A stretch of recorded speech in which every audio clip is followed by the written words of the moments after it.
উপরাষ্ট্রপতি হলেন সিপি রাধাকৃষ্ণন। 152 ভোটে হারালেন সুদর্শন রেড্ডিকে। 152 ভোটে হারিয়ে সুদর্শন রেড্ডিকে কিন্তু কার্যত উপরাষ্ট্রপতি হলেন এনডিএ জোটের প্রার্থী সিপি রাধাকৃষ্ণন। তা কিন্তু একেবারে প্রত্যাশিত ছিল এবং সেই ফলাফলই আজকে সামনে এলো। উপরাষ্ট্রপতি পদে এবার জগদীপ ধনখড়ের উত্তরসূরি সিপি রাধাকৃষ্ণন। আরো জানাবেন, ফোন লাইনের সঙ্গে রয়েছেন আমাদের বিশেষ প্রতিনিধি অঞ্জন রায়। অঞ্জন দা, প্রত্যাশিত ফলাফল এ বিষয়ে কোনো সন্দেহ নেই।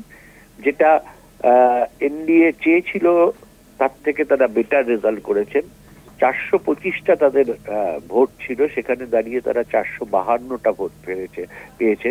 অর্থাৎ বিরোধী শিবিরে হানা দিয়েছে তারা। এটা এনডিএর কাছে একটা বিরাট সাফল্য। অন্যদিকে বিরোধীদের ছিল হচ্ছে 311টা ভোট, সেক্ষেত্রে তারা 300টা পেয়েছে ইন্ডিয়া জোট, এবং ইন্ডিয়া জোটের 15টা ভোট বাতিল হয়েছে। 4টে ভোট তারা অন্য শিবির থেকে পেয়েছে বলে প্রাথমিকভাবে মনে করা হচ্ছে। কিন্তু যেটা বলি সেটা হচ্ছে যে এই যে বলা হয় না যে বিজেপির ভোট, বিভিন্ন রাজ্যের ভোট, বিভিন্ন প্রেসিডেন্ট ইলেকশন বা উপরাষ্ট্রপতি ইলেকশনের ভোট, এটা সেই মাস্টার মাইন্ড কিন্তু একজনই, অমিত শাহ। এবং সত্যি বিজেপি যাদের দলের মধ্যে বলেন যে অমিত শাহ ছাড়া কোনো ভোটে জেতা সম্ভব নয়, এবারও কিন্তু সেটা প্রমাণ হলো। ছোট ছোট দলগুলোকে নিয়ে আসা, তাদের সঙ্গে যোগাযোগ রক্ষা করা এবং করেই এনডিএ কিন্তু তাদের সাফল্য কিছুটা বাড়িয়ে নিল। 425-এর জায়গায় 452 করে দিল। নিঃসন্দেহে বিরোধী শিবিরে তারা হানা দিতে পারলো, এটা তারা বলতে পারবে জোর গলায়। রাজনৈতিক দিক দিয়ে নিঃসন্দেহে এটা অ্যাডভান্টেজ এনডিএ এর কাছে উপরাষ্ট্রপতি নির্বাচনটা। অনেক ধন্যবাদ অঞ্জন দা, ফোন লাইনের সঙ্গে ছিলেন আমাদের বিশেষ প্রতিনিধি অঞ্জন রায়।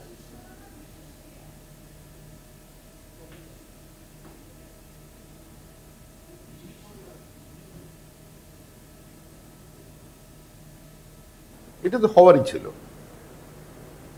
তথাকথিত ইন্ডিয়া জোটের যে ঐক্যবদ্ধতা নেই, তারা সবাই এক সুরে কথা বলতে পারেন না, আজকে সেটা আবার প্রমাণিত হলো। এই ভোটের কোনো প্রয়োজন ছিল না, সর্বসম্মতিক্রমে উপরাষ্ট্রপতি নির্বাচিত হতেন। কিন্তু তারপরেও রেড্ডি সাহেবকে দাঁড় করিয়ে দেওয়া হলো। যারা দাঁড় করিয়েছেন তারা অঙ্কটা জানতেন। এখন অনেক মানুষ অন্তরাত্মার ডাকে সাড়া দিয়ে তারা ভোট দিয়েছেন রাধাকৃষ্ণন সাহেবের পক্ষে। এটাও হওয়ার ছিল। তৃণমূল কংগ্রেসের মধ্যেও থাকতে পারেন এরা, সংখ্যা তো সেটাই বলছে। তবে বিষয় হলো এটাই যে তৃণমূল কংগ্রেস 3 জন আমাদের অত্যন্ত প্রবীণ সাংসদ, তারা অসুস্থ।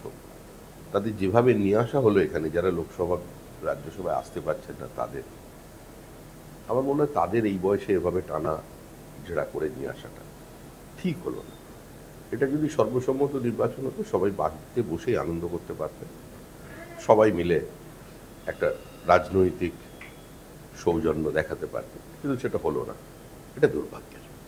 আজকে এনডিএ গঠবন্ধনের যিনি প্রার্থী সিপি রাধাকৃষ্ণন সাহেব, তিনি 152টি ভোটে জয়লাভ করে ভারতবর্ষের নেক্সট উপরাষ্ট্রপতি হতে চলেছেন।